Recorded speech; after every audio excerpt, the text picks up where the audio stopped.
Hello, I'm going to talk about the Hornet's Nest documentary and John W. Gordon's work, American Revolution, South Carolina, a Battlefield History.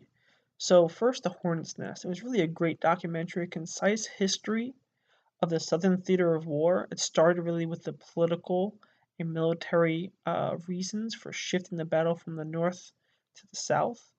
It then got into different major points in the Southern theater up until starting with the reasons for going, and then ending really with Daniel Morgan's retirement after the Battle of Cowpens. So in between, it gets into the Waxhaw massacre.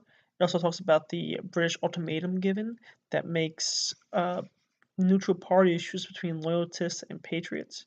It gets into Horatio Gates's failures at Hamden with putting militia on the left flank when the British strongest soldiers were on the right flank. It also gets into Nathaniel Greene replacing him, and Nathaniel Greene and Cornwallis while they're playing their cat mouse game. And then Tarleton and Morgan end up facing off in the Battle of Cowpens. And it kind of gets into the military tactics that go on there. So it's a great build up to the beginning of Gordon's work. And in comparison with Edgar, who we read last week, Edgar really gives like the social and cultural background of the backcountry of South Carolina. Gordon, on the other hand, really gives an overview of all of South Carolina and really focuses on the battlefield history. He focuses on strategy and tactics, and it gives really the definitions and importance of European warfare versus frontier warfare, land versus navy, the importance of geography, artillery, troop numbers, and he kind of delves into that a little more specifically than Edgar does. He also gives these maps of South Carolina for someone who's not familiar with Carolina geography. These diagrams of troop movements and of maps of localities such as Charleston are so useful for someone like me who's reading about it but can't really picture it in their head. So I really appreciate that.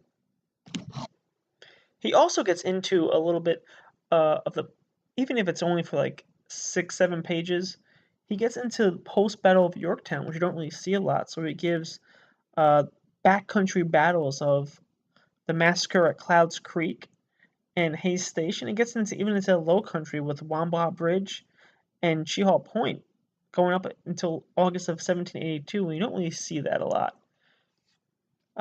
But now getting into the battlefield, the battles themselves, I really had an idea of what I wanted to do before I began the reading, and that was the initial Battle of Charleston in June of 76, and then the siege of 1780. So in 76, the British wanted to view Charleston kind of as a loyalty stronghold. They wanted to make it into that actually. And so the British had about 2,500 troops and a large navy. They wanted to attack uh, what Gordon calls Sullivan's Island, which is really at the edge of the harbor of Charleston. In order to get to Charleston, you really had to go through Sullivan's Island. So Sullivan's Island, they wanted to attack from two ends. They wanted to send the Navy through one end, basically, and ground troops where there's a Palmetto Fort. And the other end, they were going to transfer troops from this area called Long Island, cross an inlet, and then attack from that end. But it ended up not working. The ships ended up not being able to navigate the shallow harbors and ended up crashing on these shoals. And then as the inlet that was supposed to be only 18 inches deep ended up being 7 feet deep. They couldn't cross, and when they did, they got funneled into this narrow area and they lost a large amount of men. Gordon ends up saying it was really due to poor coordination, poor knowledge of the harbor, and a need for guiding frigates to get the ships to certain areas need to go. Uh, so now on to really the siege of Charleston in 1780.